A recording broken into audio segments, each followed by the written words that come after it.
what is currently on your iPod? Oh, well, that Pete Yorn record. I listen to a lot of comedy. I have no clue as to why.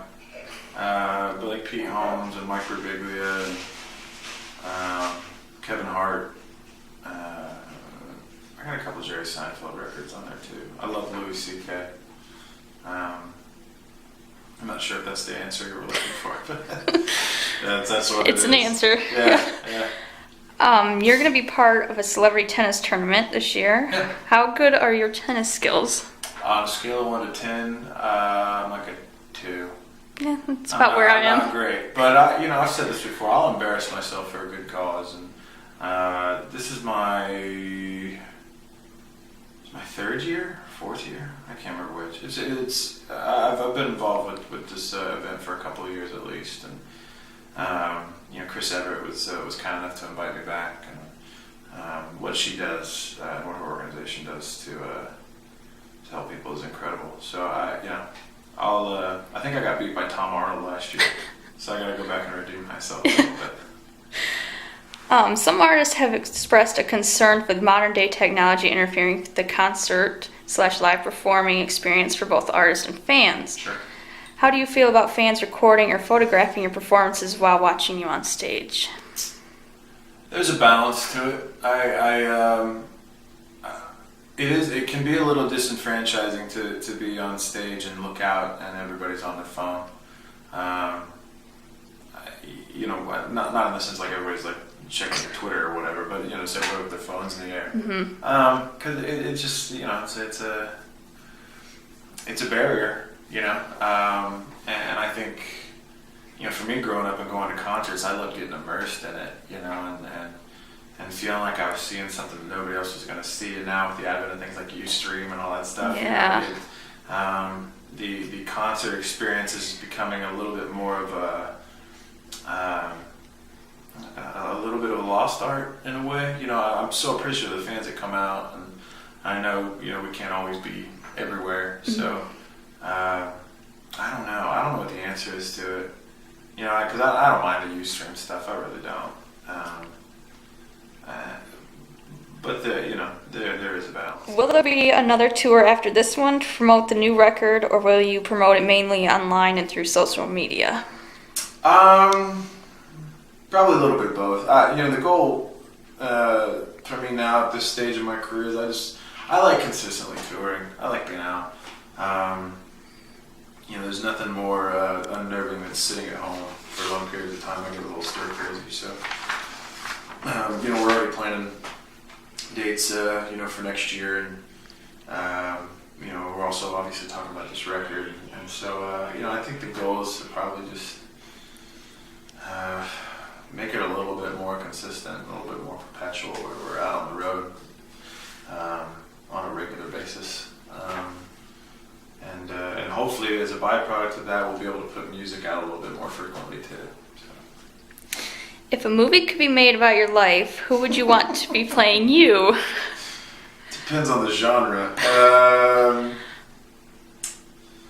I don't know. That's such a weird question. I don't know. My grandma says I look like Matt Damon, or at least I used to, but I think my grandma has to say stuff like that.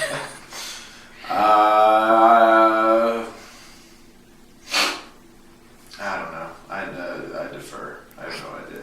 Pass. How do you determine the order of the songs will appear on an album?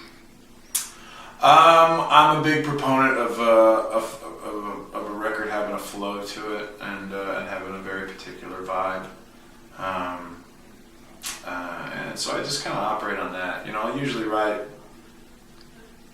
I usually have songs I feel very confident are the opener or the closer. So like our last record, This Loud Morning, I knew Circadian was going to open and I knew Rapid Eye Movement was going to close. And then how the rest of the record got put together was it was a conversation of where do we want to take the audience from start to finish and how do we want to get there. And so you piece songs together, that way. And try to have, especially with This Loud Morning, was to have a record that had a narrative, you know, from start to finish. So I hate records with filler. I hate it, and I try really hard not to do that. So yeah, I don't know. I'm a firm believer in records, and I know that as the industry kind of shifts back into the singles market, records kind of become less important. But I love the concept of a record, and I love buying a record and listening to it from start to finish and really seeing more of a complete vision of what the artist was going for. Me too. Would you ever consider releasing an album of songs you wrote for previous albums but didn't make the cut? Yeah, I'd consider that. Have I? No, but I would. Maybe after that question I should start considering it. Yeah, I don't know.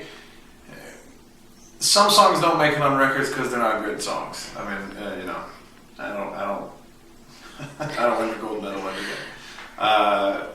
But